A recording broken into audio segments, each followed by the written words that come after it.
Om Agyanatimirandasya Gyananjana Shalakaya Chakshurtam Yena Tasmai Shri Gurave Namaha.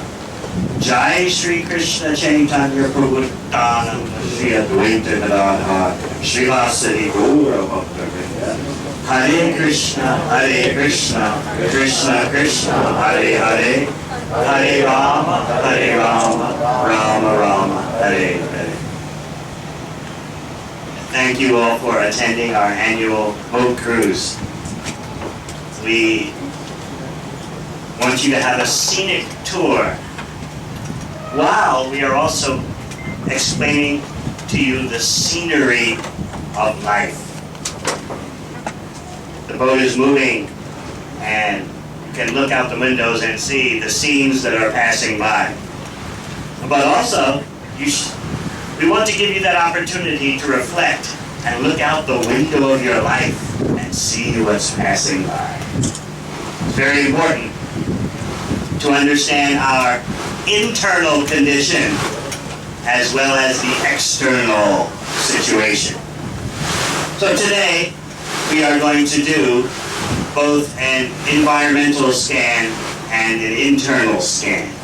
We're going to look at the situation surrounding us as well as the situation within us. You are all very experienced persons. You have qualifications, you have goals, you have ambitions. Now, we must be objective. We should step back from our passionate pursuits and see from a more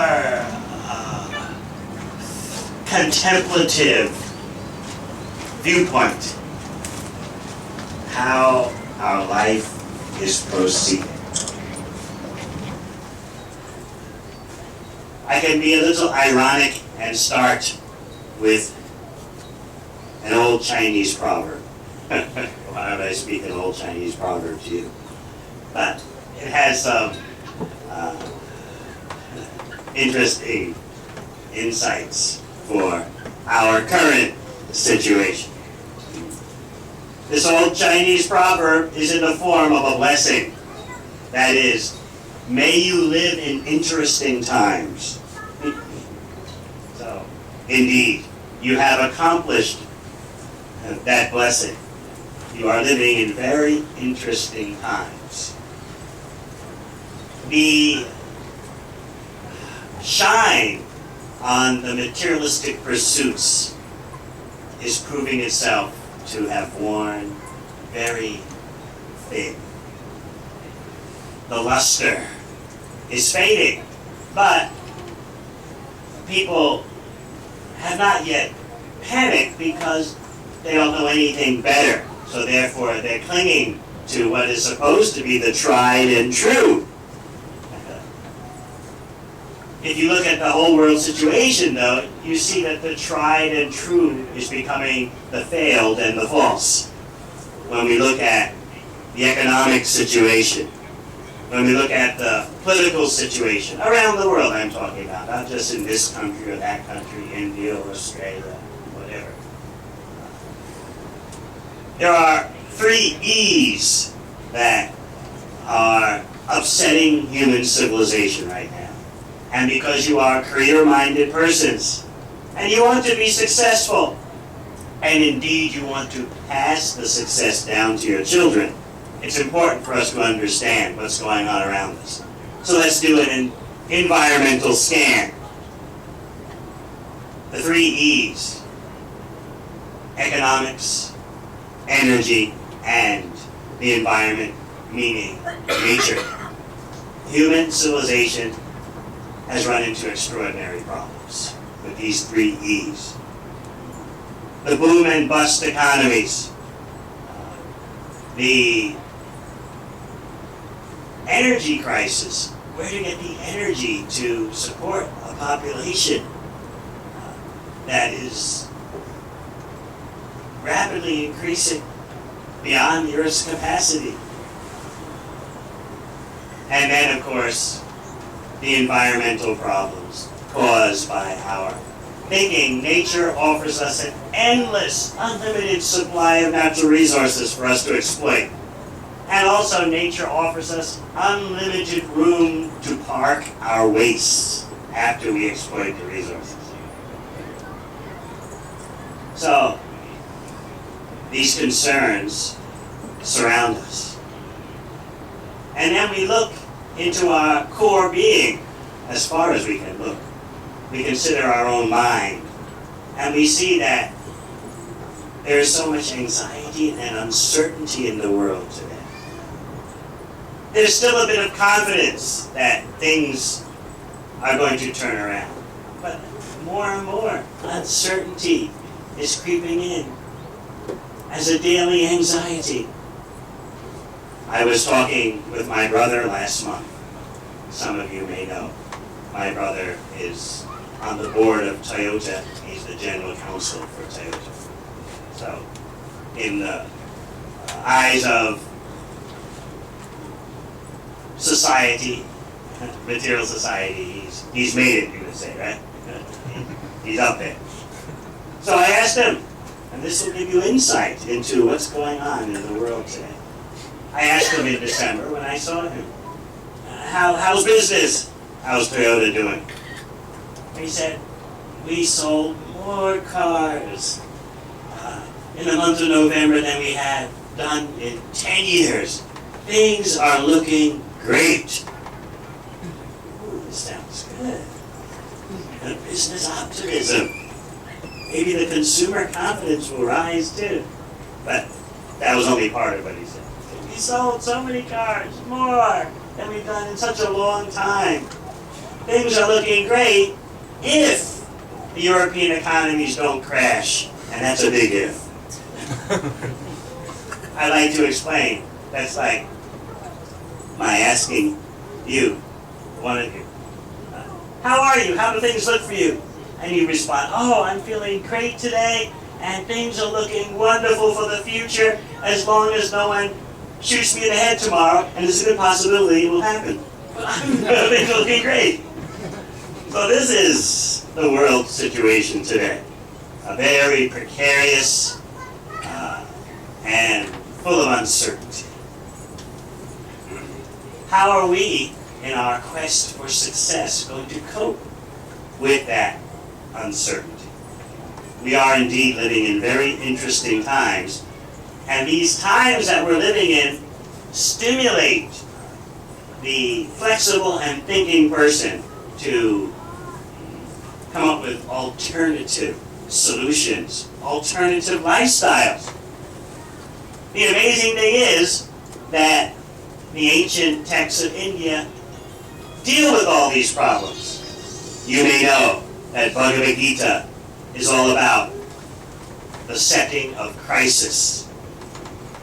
Crisis has set in. Arjuna is totally despondent. How will I handle the external situation? The external situation I see on this battlefield of Kurukshetra. Maybe some of you live near Kurukshetra. If you are from Delhi, you're not far away. So, I see friends. I see relatives in the extended kinship. Since I see my former teachers all gathered to waste each other's lives. When I see this sight, how can I do my duty as a military man who is supposed to protect the innocent and stand up against injustice? It's my own friends, my own family members, my own teachers who are on the side of injustice. But what can I do? How can I do my duty? This is Arjuna's existential crisis. He does an environmental scan. He looks around. He sees such an overwhelming problem that he collapses within. Now this is something that every individual will go through in this world. Perhaps it's already happened to you, some crisis that just drove you to the floor. Perhaps there was a death of someone very dear in your family, your own mother, father, sometimes sometimes a young brother or sister dies at such a young age. Perhaps there's been some economic meltdown in your life. Some very disturbing disease. This is the way of this world. You never get a smooth sailing for long. But it's amazing that there's something in our mind that's always hankering for the smooth sailing. Let us consider Arjuna's situation in Bhagavad Gita.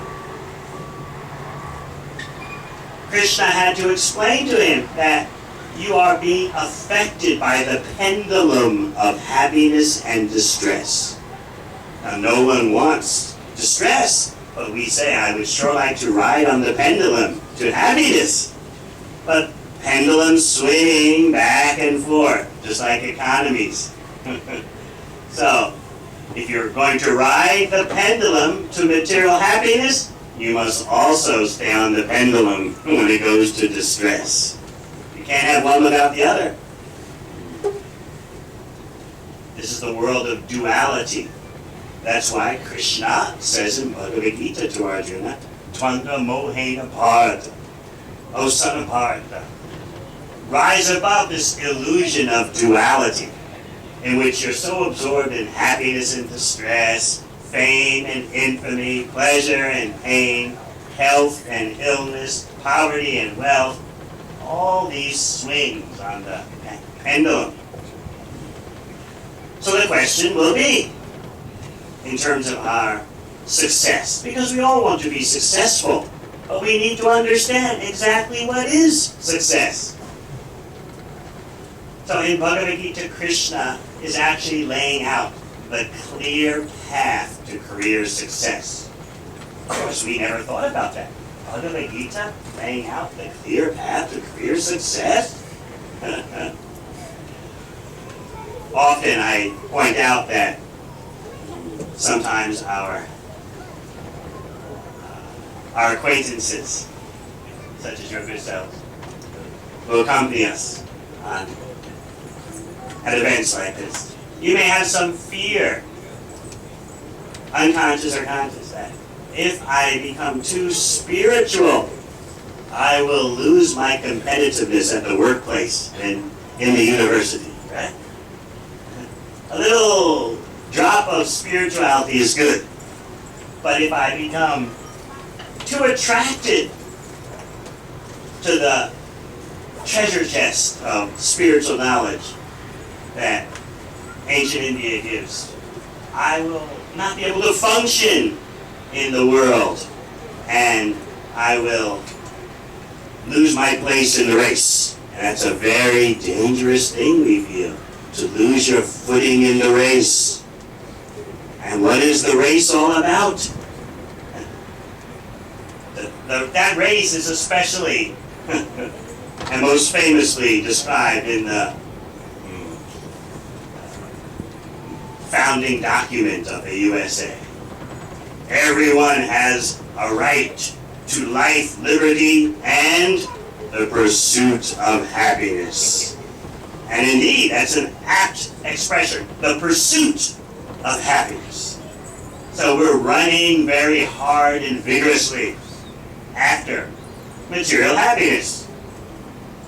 And we don't understand that if you run after material happiness, you must also run after material distress. You have to have both sides of the coin. What Krishna offers in Bhagavad Gita is an opportunity to rise above material happiness and distress, to learn how to express yourself spiritually, so that while you are going on with your work and your families and your duties in this world, at the same time you can invest spiritually in such a way that the gains you get are experienced every day, now and in the future. So let me make that clear.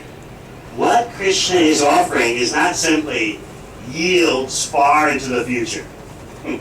At the end of life, or when you give up this body and go to your next destination. No, the bhakti lifestyle, what Krishna is offering in Bhagavad Gita, is the best lifestyle even for the here and now. And we can see that humanity desperately needs this information. It is called the information age now. But people seem to not be able to discriminate between what is the most valuable information and what is unnecessary. So you see the average person today overwhelmed by a flood of information, but no one can understand what is important, what is essential for our eternal happiness, our eternal existence as spirit souls beyond the body, beyond the mind. So this is the crucial area for our career success. If we can understand these points, our eternal spiritual identity, if we can understand the science of the supreme, knowledge of the supreme identity, and if we can understand the relationship between the two, between the tiny part and the complete whole, then we are poised properly for real and lasting success. Let us think about that, please. Often, for example, about the environment, it is said that currently we are leaving a debt for our children. There is a Vedic statement that a father who leaves debts to his children is the enemy. So, no longer in almost every place in the world is there the tradition where the debts of the father automatically are passed to the children. It used to be like that a few hundred years ago. If the father died with debts, then the children would be held responsible, even put in jail. Now, that is not the case. But let us think in terms of the environment, how we are plundering the inheritance that should be left for the children. Because we don't see all the effects immediately to our naked eye, we think everything is fine. And that is the way we proceed in illusion in terms of all aspects of our life. I don't see it right now, so everything must be okay. But I know so many of you have made good decisions in pushing on your material life based on things you didn't see in the past, but you knew would come in the future. So many of you sacrificed to study for going to the university. You sacrificed at the university so that you would get a highly placed job. So you couldn't see exactly the future, how it was going to happen to you, but still you made the right moves on the chessboard of life. And now you are reaping the benefits. If you are properly educated and you have the proper work attitude, you'll be hired. The employers in Australia, they value your stability. They know Monday morning you're not going to come to work drunk. They know that during the week you're not going to be bent over in anxiety about family breakups. So they feel that you are a safe investment because you've made good decisions, whereas others haven't made such good decisions. But we must consider our whole life and where it's heading. We shouldn't take a spiritual emphasis in life to be hazardous for our material development. I was explaining a few days ago how, I believe this was in Adelaide, speaking there. I was explaining how it's amazing that we are a little afraid of Krishna because we think Krishna is too spiritual. But actually, Krishna is the greatest expert in balancing the material and the spiritual, because both the material and spiritual are his energies. He explains this in Bhaktivedanta. Just like the sun gives off unlimited quantities of heat and light, similarly Krishna expands his energies. And those energies are classified as material and spiritual, generally speaking. For Krishna, all his energy is spiritual.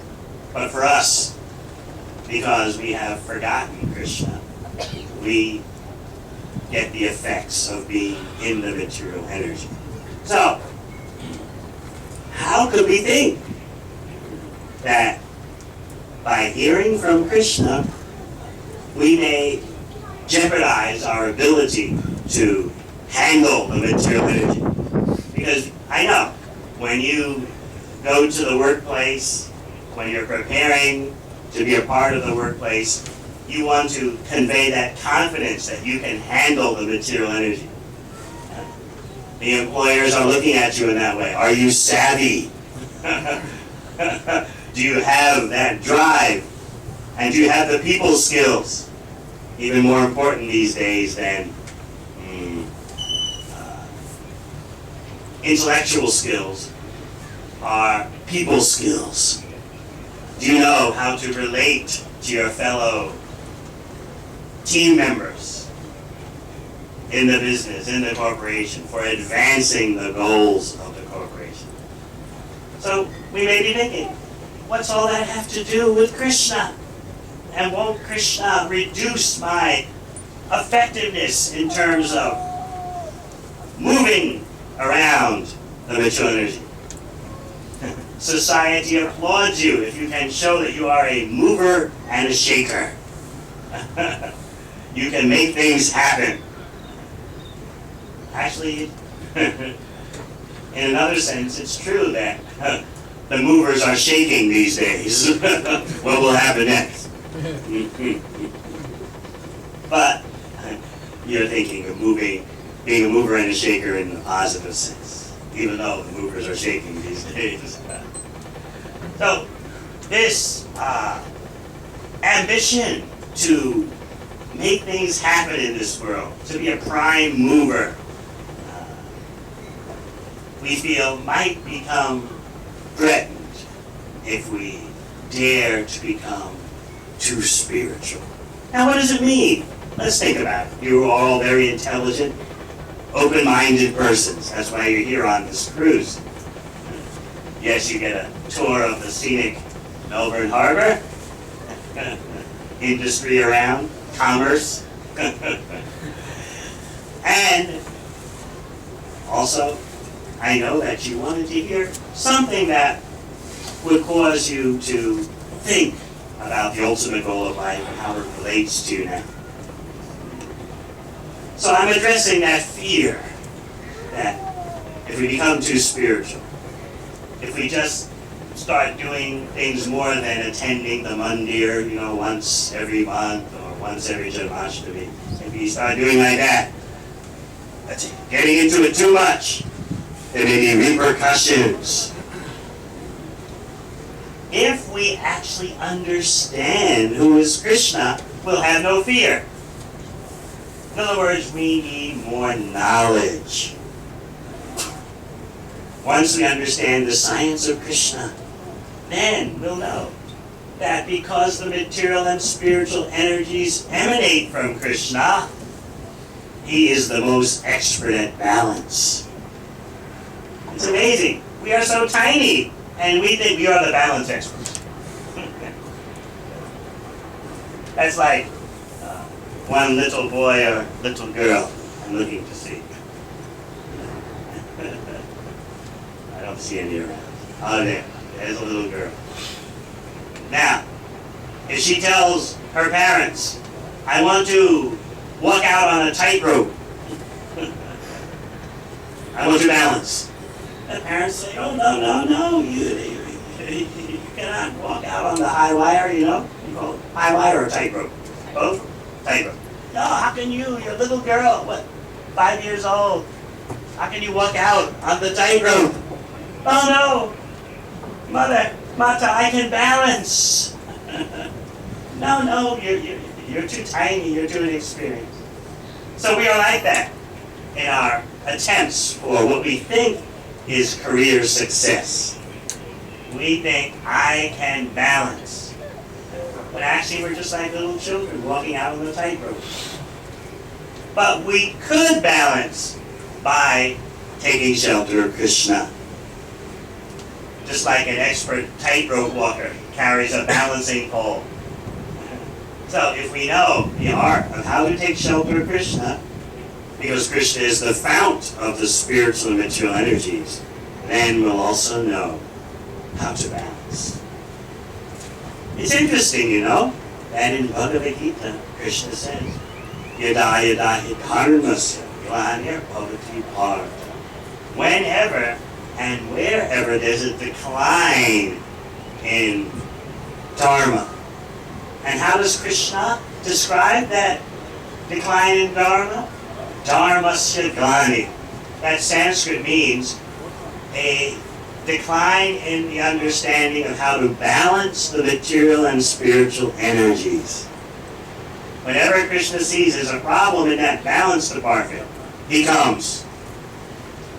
Because this balancing is essential for human progress. Why? You are not simply matter. The body is matter, and you are spirit soul. So, just by your existential situation, just by the way things are, you have to strike a balance between matter and spirit. Your body and mind are matter, and you are spirit soul. So you have to deal with the matter, and most importantly, you have to deal with the real you, the spirit soul, part of Krishna, the Supreme Soul. So that information, how to balance, comes from Krishna. Yet, we get things so twisted around, you know? Oh, I should be afraid of Krishna because Krishna might affect my balancing. I am the expert tightrope walker. I can carry myself through all situations. Just look at my mighty achievements and look at the achievements of humanity. Humanity has become the only species that has spoiled its own habitat. You don't know any other creatures who've done that. Yet, the pride is there. And will human beings be able to make an economy that doesn't constantly boom and bust?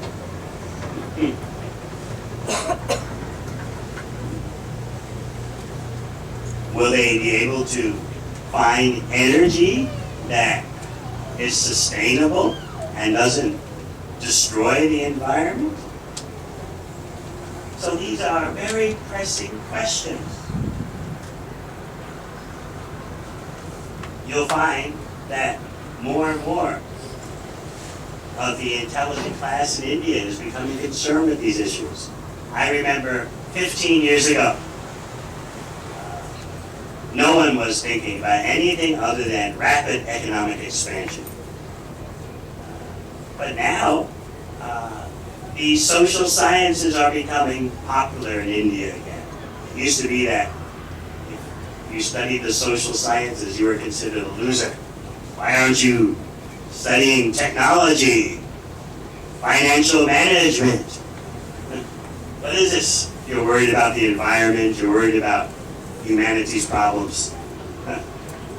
But today, you'll find that so many leading thinkers of how to solve the globe's problems are coming from India. Times are changing, and we don't want to be caught behind. Now, can there be a material solution to humanity's problems? Honestly speaking, Krishna says no.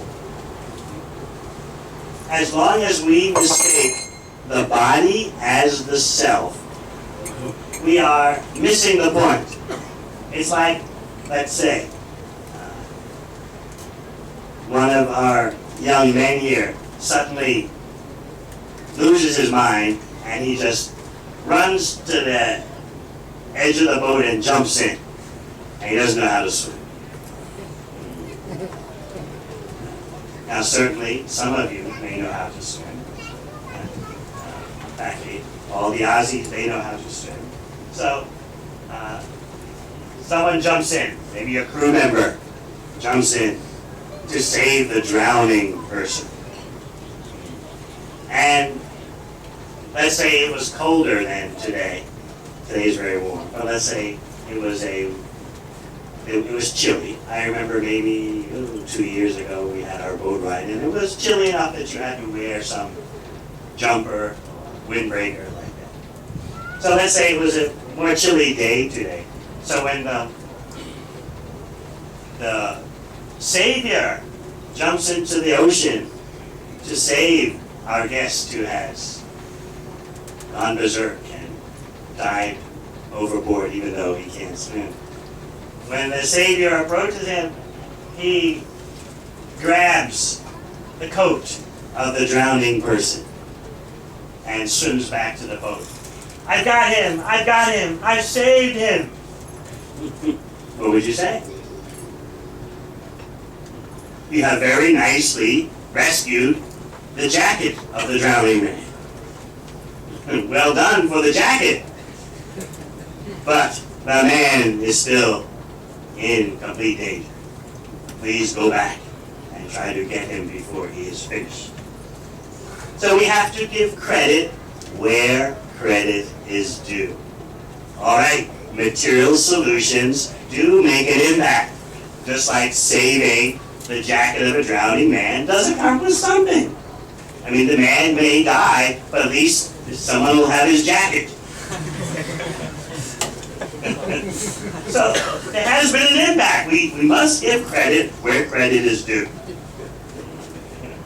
Bhakti is not about fanaticism. We do recognize where credit should be given.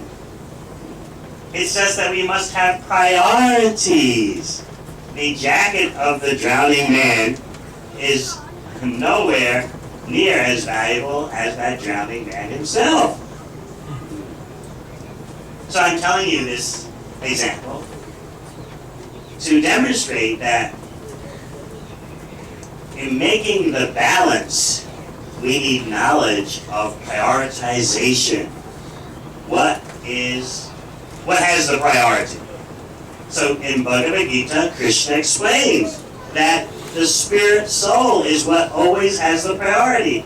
Our spiritual goals in life always have the priority. Everyone knows about priorities. Just like if you're flying, maybe a few of you here are very frequent flyers, and so you know. Your frequent flyer status allows you priority check-in, priority boarding, like that. What is the priority in our life? We should give the spiritual goals the priority check-in, the priority boarding. It doesn't mean we neglect our material situation. Why do we have this fear? When actually, the more our vision becomes spiritualized by following Krishna's instructions, the more we'll actually be able to deal with the material side of our life with clarity, with integrity, with sincerity. Sometimes I hear that if we take up the bhakti spiritual practices as recommended in Bhagavad Gita, we won't have time because these practices take up so much time. And we're already so hard-pressed as it is. We have no time between work and school, and you're a family person, the family, and the TV, you have no time. I often hear this. Oh, Swamiji, you know, school and work. Some of our young men here, they are studying at the uni as well as working a job. And then they graduate and they're working long hours in the corporate world. And then they marry and they have the family to deal with. They always say, Swamiji, just no time. Working, university, family. And I always add, and how much television are you watching a day? Oh, Swamiji, I only watch the news. I only turn it on for the news. And I ask, and after you watch the news, how long do you leave it on for? Please, don't ask this question. But they finally tell me, oh, generally, at least 3 hours. That's less than the American average. The American average is 4 hours. So 3 is very little. We do have time in our life. And by the spiritual practices, such as chanting Hare Krishna, alone and with the family, we'll be able to see how we have more time than we think. In other words, as I like to explain in Mumbai when I'm speaking there, chanting Hare Krishna actually, you could say, creates time. It doesn't take away time. Because by following Krishna's instructions, your consciousness becomes clear. And you know, time is passed in your mind. Even when you're just thinking, time is passing. When you're daydreaming, time is passing. So the more that your consciousness becomes purified, you become more expert at managing time. So that is the advantage. The practical advantage, of bhakti. It gives you time management skills. Krishna in Bhagavad Gita says, Kalosmi, I am time. And we're thinking, oh, if I follow Krishna's instructions, I won't have enough time. We have to understand, who is Krishna? Just like to live in Australia, you need to understand the laws. Those who are accountants, like I know some of you are. If you come in here and say, I have studied accounting in India, okay, please let me run the finances of your corporation. I'm sorry, we have different laws here. So you're expected to know those things. And indeed, many of you have excelled at learning those things, even beyond those who have been born in this country. But what about the spiritual science? We should also excel in that, because that is the real treasure of India. I like to tell the story.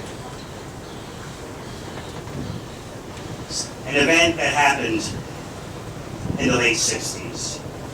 Our founder, Acharya, who brought knowledge of Krishna outside India and spread it all over the world, His Divine Grace A.C. Bhaktivedanta Swami Prabhupada. He was speaking at MIT, and at that time there were maybe 20, 30 bhakti devotees outside of India. So, Srila Prabhupada was speaking at MIT, and he gave his presentation. There are so many departments at this university. Can anyone tell me, this most prestigious scientific school, what is the difference between a living body and a dead body? And in order to actually show me that you have that knowledge, you have to be able to apply that knowledge and bring the dead body back to life by putting back the missing ingredients. And of course, there was no department, and there is no department at universities that can actually give you a factual understanding of the difference between a dead body and a living body. Factual meaning that the proof is add that missing ingredient and make the body come back to life, and then you can say, it's it. This is the missing thing. We have proved it. So he went on speaking like that about what is real knowledge. You see, we do not decry material knowledge. It's just all about priority check-in and priority boarding. Material knowledge is inferior. It has some value. Just like I'm speaking into a microphone. And this material knowledge has made this. So it has value. It's used in Krishna's service. And naturally, you want that the captain of this boat, he has knowledge. You don't want him to crash over there into the, what do you call these things? Pylon. Yes. You want that he's licensed and certified. You want to make sure that he went to boat driving school. And not like, you know, maybe in Mumbai you just pay 2,000 rupees for license. So we respect knowledge and skill, even on the material level. But we have to put it in its proper place. It's inferior. And this is how Srila Prabhupada spoke at MIT. We must understand what is the priority. That is the spiritual knowledge. As Krishna says in Bhagavad Gita, we must understand what is not slain when the body is slain. What does not die when the body dies. So, at MIT, Srila Prabhupada was speaking like this. And then he concluded his lecture. And there were some questions. And at that time in the USA, you know, this is late 60s. This is before the big immigration boom started in the 70s. When the US immigration, they changed their policies to scoop up all the Indian scientists. They're smart in that way. And so a huge immigration boom started. But this was before that. So there were very few Indian boys at MIT then. And they were feeling very prestigious and very puffed up. So they challenged Srila Prabhupada, and he was in his late 60s, and these boys are in their early 20s. You know, even from just ordinary social etiquette, they should have known. Coming from India, you don't challenge a senior, someone who's 40 years your senior, but to speak of someone who's a sadhu. But they were at MIT, and they wanted to show their prowess, so they challenged him. Swamiji, why have you come here bringing this Hindu granny folklore? He said like that. Why have you come all the way from India to do that? Just like the rest of the world, India doesn't need this kind of knowledge. India needs technology. So why have you come here to the USA bringing this ancient wisdom? What good has it done for India? So Srila Prabhupada very solemnly answered. He put them in their place. He said, I have come here to give. You have come here to beg.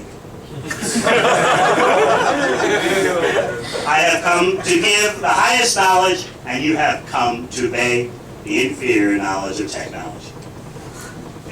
Be quiet. So again, we must always see things in perspective. What is the priority and what is supplementary? And in that way, our efforts to do our career, raise our family, will all meet the greatest success. Why should we go down the road that is causing so much trouble these days? Environmental problems, economic problems. Just like my brother, the board of Toyota said, oh, great month we had. Things look good as long as Europe doesn't crash, and there's a good possibility it will crash, but things look great. Is that the kind of life we want for ourselves and for humanity? No. That's not the kind of anxiety-stricken life that we want to leave for our children. So we need to broaden our vision, broaden our scope, and have a sense of priority. And that is what the Krishna conscious, the Bhakti lifestyle is all about. The most intelligent way to live, based on the greatest storehouse of knowledge. So please, let us consider these points very deeply. I know you're all very intelligent persons who will make an impact on this world one way or another. I remember my last month at Yale University, as Vijayananda Priya stated in his announcement.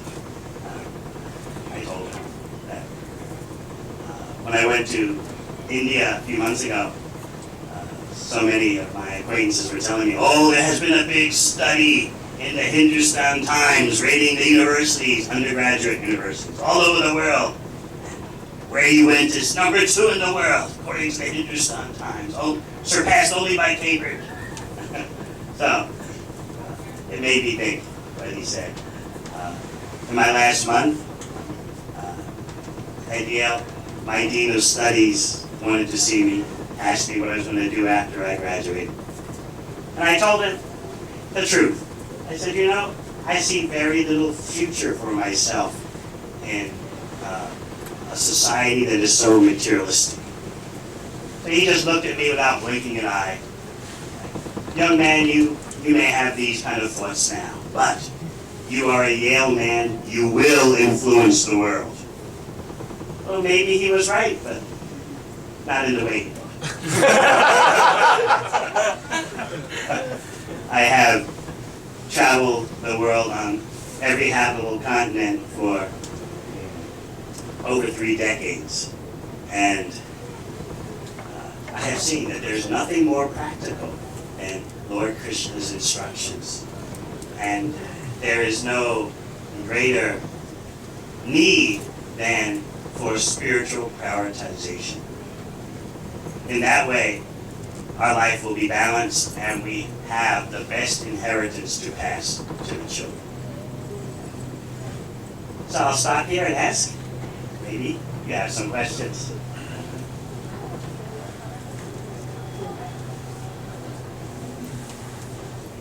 It's good to ask questions because it helps everyone to see different perspectives, different aspects. So even though you might think your question is not so important, others may benefit so much.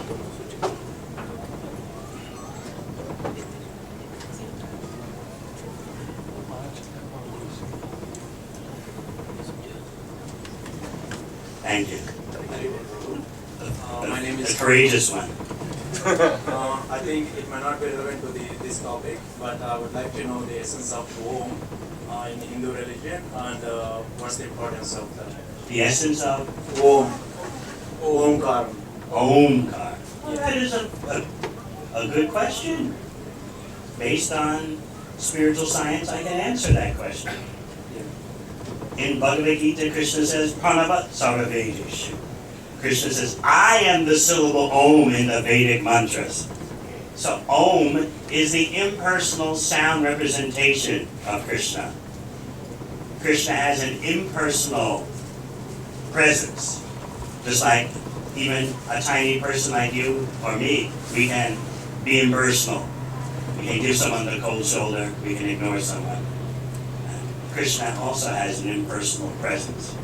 And Om is the sound vibration of that impersonal presence of Krishna. The Hare Krishna mantra brings to you the personal presence of Krishna. So the Hare Krishna mantra contains the Om sound, Omkar. So remember that in Bhagavad Gita, Krishna says, Pranava Sarvaveshu. I am the syllable Om in the Vedic mantras. Thank you. Thank you. Very beautiful question. Thank you very much.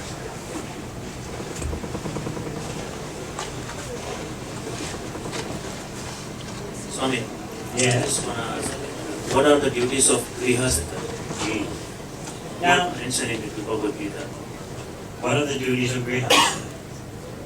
Now, it's very interesting that you use that term because there are two nomenclatures, two terminologies. One is Grihastha, the other is Grihamedi. So Grihastha doesn't simply mean anyone who lives with wife, husband, family.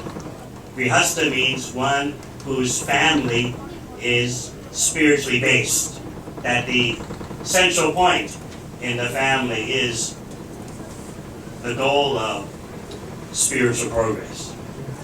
So it's not simply applied to anyone who is married. Just like you heard before I was speaking, the kirtan, which was kindly given to us by His Grace Aniruddha Prabhu. He's the president of the Melbourne Mahaprabhu Mandir, and he is a grihastha. And he and his wife live a totally spiritually based life. There's only a few persons who choose to wear this kind of cloth, but the vast majority will always be family-based persons. So Grihastha means a home where Krishna is in the center, a family where Krishna is in the center. The other terminology in Sanskrit is Grihamedi. It means one whose home life is based on envy and jealousy. More for me, more for my children. And you compete against other family units. You become envious.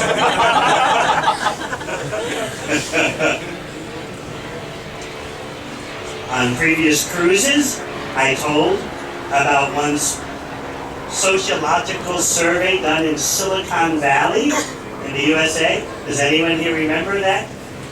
Raise your hand if you do. Oh, we have a fresh group entirely. All right, I'll tell it. In order to qualify for this sociological survey in Silicon Valley, you had to have three things. A house worth over $1 million. You had to have more than $1 million in the bank, cold cash, and you had to have investments worth over $1 million. Then you qualify for this survey. So the researchers went to families like that, and each family told them, we are not rich. Try to understand, they were really trying to convince the interviewer, we are not rich. What we have is nothing these days. It's not enough to survive. $1 million cash, $1 million investments, and $1 million house, it's nothing. They were really sincere. You don't understand. It's not enough for today. And they would still be working 70, 75 hours a week because they didn't feel secure enough. They would justify it in this way. I know I have all this money as you see it. I don't think it's very much. But I have to work 70, 75 hours a week for the sake of the children. I'm doing it all for them. Of course, he says he's doing it all for the children, but the children never see him. He's at work all the time. But still he makes the excuse, I'm doing it for the children. Then, the interviewers pressed the questions further. And several times, these persons would respond, look, try to understand. All right, let's be practical. Let's talk about reality. All right, I don't think I'm rich, but it's true I've got quite a few million. Now, let me tell you, in Silicon Valley, if my 8-year-old boy, walks around the corner to play with his friends, he very well may be playing with a man who is worth $1 billion US. Now, how do you think my boy feels knowing that his dad is only worth 10 million? So how can I stop working now? How can I stop achieving now? My boy will feel bad that his playmate's dad is worth $1 billion or $100 million, whereas my boy's dad, I'm only worth 10 million. Don't you understand? Very offensive. Surely you understand. This is Griha Medi life, in which envy and jealousy is in the center. More for us. Someone else has more. That shouldn't be. I often explain about something I read when I was on the airplane. At the time when, at least in the USA, Bill Gates, he was the #1 wealthy person. And #2 was the Sun Oracle guy. You know? So, the Sun Oracle man, Larry Ellis, he was explaining himself. I'm a very happy man. I recommend my mentality to everyone. I'm so happy. And you look at his face, but it looks so miserable.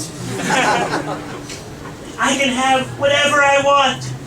Why just a yacht? I can have a whole harbor. Why just a private plane? I can have a whole airport. I heartily recommend this to everyone. I'm so happy. He's so happy. He's known as a loner. He can't keep any friends. He can't keep any wife that stays with him. But I'm a very happy man.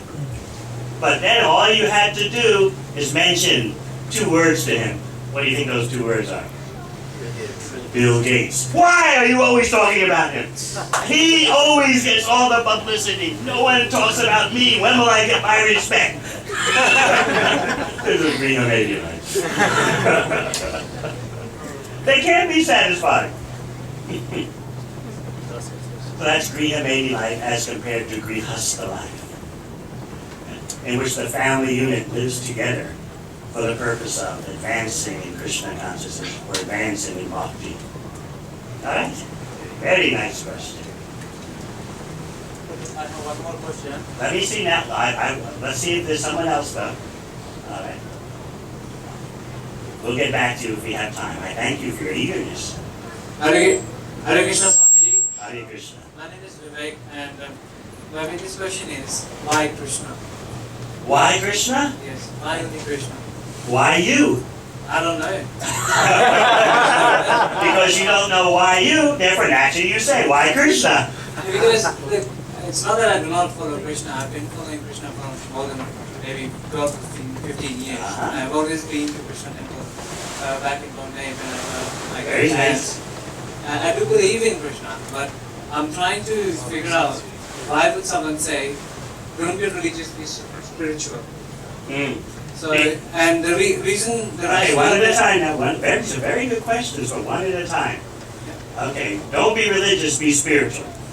Because religion has come to mean belief and not the spiritual laboratory that the bhakti process, the Krishna conscious process is. Nowhere in Bhagavad Gita does Krishna say, just believe in me. You don't find that anywhere in Bhagavad Gita.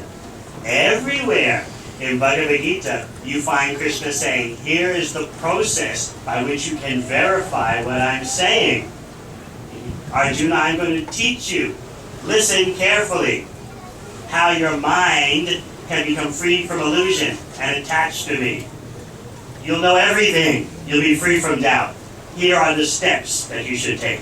That is Bhagavad Gita. Not just believe in me. You may believe, you may not believe. But life is going on. And the supreme life is going on. Just like if you announce to all the guests here today, excuse me, ladies and gentlemen, I believe that we are in a boat. The boat, you'd be like, so what? Whether you believe or not, things are happening. We're on the boat. So belief is not a very deep thing. We need solid knowledge and solid scientific understanding. And Krishna is offering you that in Bhagavad Gita. He's inviting you to enter the Bhakti laboratory. Hear what he says, you apply your instruments, and you see the result. That is the difference. So religion has come to mean belief. And most of you who are under 30 are very nice about not wanting to be a true believer. You don't want to be like your grandmother, just hearing stories from Mahabharata. You want to live in the world as it is now. So Krishna is inviting you. This is not folklore. You enter the Bhakti laboratory and see the results. Spiritual science. I like that term. Better than spirituality. Okay? Very nice question. Just one more. All right, one more. Okay, so following Krishna doesn't mean you're following any religion. Is that right? What do you mean by religion? Well, it's just a set of beliefs that people follow. Well, I just described that. This is not what Krishna is talking about in Bhagavad Gita. He's giving you a laboratory experience.